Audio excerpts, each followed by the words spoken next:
ओम शांति। अनुभव गाथा इस पुस्तक में आज हम पढ़ेंगे बाबा ने भरा समझाने का गुण। इस विषय पर ब्रह्मा कुमारी शशि प्रभा बहन आबू पर्वत अपने अनुभव इस प्रकार सुनाती है। तो चलिए आज हम इसे पढ़ते हैं। मैं जब पढ़ाई कर रही थी तब सन 1967 में एक बार छुट्टियों में पहली बार मनोहर दादी जी के साथ मधुबन आई और बाबा के साथ का अनुभव करने के बहुत सुंदर अवसर मिले। जब जब मनोहर दादी बाबा के पास जाती तो बाबा पूछते, वह कुमारी कहाँ है, उसे भी साथ ले आओ। इस प्रकार हर बार दादी के साथ बाबा के पास जाने का सौभाग्य मिला।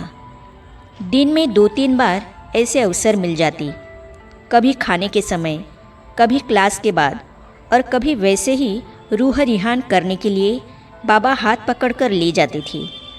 मई-जून 1967 में आबू पर्वत पर पहली विश्व नवनिर्माण प्रदर्शनी लगी थी। सभी वरिष्ठ दादियाँ उसमें शामिल हुई थी। यह प्रदर्शनी म्यूजियम के सामने लगाई गई थी। प्रदर्शनी के उद्घाटन के समय तथा समापन के समय पर मैं वहीं थी। बाबा ने मेरी भी सेवा की ड्यूटी लगाई थी। जब पहली प्रभात फेरी करके हम पांडव भवन के गेट पर आए तो अर्थात बाबा साहित्य के स्टॉल के पास पहाड़ी पर खड़े थे। बाबा के हाथ में गुलाब पाश था। हम सब नारे लगाते हुए आ रहे थे। बाबा ने गुलाबाशी हमारे ऊपर की तो इतना अच्छा लग रहा था कि सूरज की किरणें भी पड़ रही है और चंद्रमा की ठंडक भी पहुंच रही है। मैं प्रदर्शनी में रोज़ 2-3 पार्टियाँ समझाती थी। हर रोज़ रात को बाबा के पास जाकर हम प्रदर्शनी का सारा समाचार सुनाते थे। बाबा मुझे पूछते थे, बच्ची आज क्या समझाया? मैं बताती थी, बाबा आज 2 पार्टियाँ समझाई। बाबा उमंग दिलाते थे कि कल 3 समझाना। जब समझाती थी तो अंदर से ज्ञान स्वतः बाहर प्रकट होता था। बाबा समझाते थे, हर एक की नब्ज देखकर समझाना है। बाबा के कहने से वह गुण स्वतः आ जाता था। अनुभव कहता है कि यह गुण भी बाबा ने ही भरा। बाबा गिट्टी मुंह में डालते थे। हर रोज़ क्लास के बाद सब दादियाँ और वरिष्ठ भाई चेम्बर्स में आकर बैठते थे। मनोहर दादी के कारण मुझे भी मौका मिलता था। बाबा मीठी मीठी रूह रिहान करते थे। बच्चे बाबा से प्रश्न पूछते थे। बाबा जब मेरी तरफ भी दृष्टि डालते थे मुझे बड़ा अच्छा लगता था, इसीलिए कि बड़ों के बीच में मुझ छोटी सी को भी इतना भाग्य मिला। बाबा के साथ 2-3 बार भोजन करने का भी सौभाग्य इस आत्मा को मिला। बाबा का भोजन बहुत ही सात्विक और योग की शक्ति से परिपूर्ण शक्तिशाली होता था। बाबा लच्छू बहन से कहते थे, बच्ची छोटी छोटी रोटी लेके आना। बाबा रोटी में सब्जी डालकर गोल गिट्टी बनाकर कहते थे, मुंह खोलो, और गिट्टी मुंह में डालते थे। 1-2 बार बाबा हाथ पकड़कर झोपड़ी की तरफ भी ले गए थे।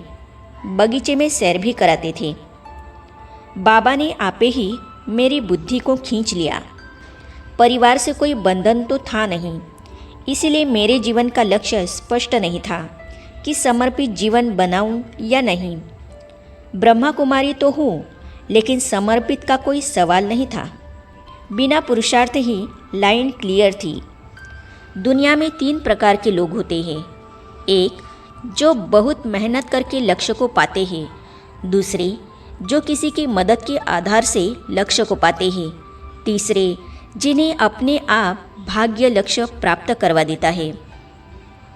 यह श्रेष्ठ जीवन बनाने के लिए मैंने कोई विशेष मेहनत नहीं की। बाबा ने आपे ही मेरी बुद्धि को खींच लिया। बाबा ने ही मेरे लिए सब कुछ किया। मुझे अभी भी महसूस होता है कि बाबा ही सब करते हैं। बाबा स्वयं सिखाकर शक्ति दे सेवा कराते हैं। बाबा कहते थे, कुमारियों को विश्व सेवा करनी है। अभी जहाँ डिस्पेंसरी है वहाँ उन दिनों 2 टाइप मशीनें रखी होती थी, एक अंग्रेजी की और दूसरी हिंदी की। दादा विश्वरतन टाइप करते थे। एक दिन बाबा ने मुझे बुलाया और पूछा, बच्ची तुम अर्थात लौकिक जीवन में क्या कर रही हो? मैंने कहा, बाबा मैं इंग्लिश टाइपिंग और शॉर्ट हैंड सीखती हूँ। बाबा ने कहा, अच्छा टाइप सीखी है, बहुत अच्छा। बच्ची तुम करके दिखाओ।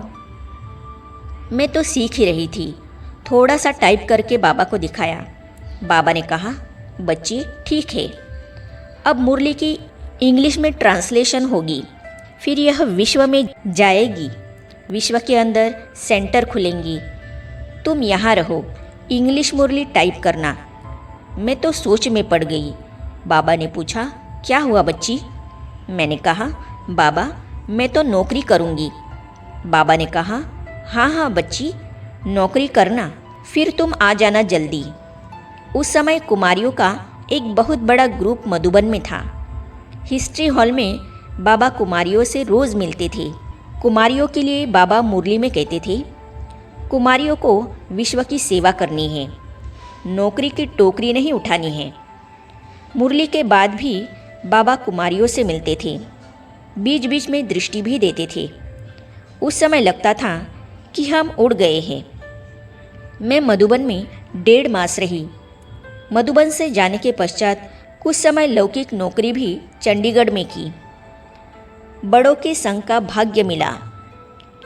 नौकरी करने के समय प्रातः और शाम को जब भी योग में बैठती थी तो बाबा बहुत अनुभव कराते थे कि बच्ची समय कम है, आपको विश्व सेवा करनी है। बाबा के अव्यक्त होने के बाद मधुबन में भट्टियाँ शुरू हो गई। मैं भी भट्टी करने आई। यहाँ तो ऐसे लगे जैसे साकार बाबा सामने हैं। साकार बाबा के शब्द बार बार कानों में गूंजे, बच्ची तुम्हें बहुत कुछ करना है, विश्व सेवा करनी है। भट्टी के बाद मैं यहाँ ही रही। यहाँ से दीदी और दादी ने मुझे कोलकाता भेजा। वहाँ 2 मास रही, फिर पटना में 1 साल रही, 1 वर्ष काठमांडू नेपाल में रही। इसके बाद सन 1974 से दादी दीदी ने मुझे मधुबन में रख लिया। शुरू से लेकर दादियों और दीदियों के साथ क्लियर कनेक्शन था। मेरा भाग्य है कि छोटी होते हुए भी मुझे बड़ों का संग मिला। बड़ों के संग में पुरुषार्थ अपने आप होता है। मधुबन में आकर बाबा, दीदी, दादी, निर्वैर भाई इन सब से बहुत कुछ सीखा। आगे हम पढ़ेंगे, पहली मुलाकात में ही बाबा ने अपना बना लिया। इस विषय पर ब्रह्मा कुमार बसवराज राजऋषि, हुबली, कर्नाटक अपने अनुभव इस प्रकार सुनाते हैं। तो इन अनुभवों को हम पढ़ेंगे अगली कड़ी में। तो ये जानने और पढ़ने के लिए इस चैनल को सब्सक्राइब करने के साथ ही साइड में जो बेल आइकॉन है उसे भी क्लिक कीजिए, ताकि आने वाली सभी वीडियो और अब तक की सारी वीडियो आप तक पहुंचती रहेगी। ओम शांति।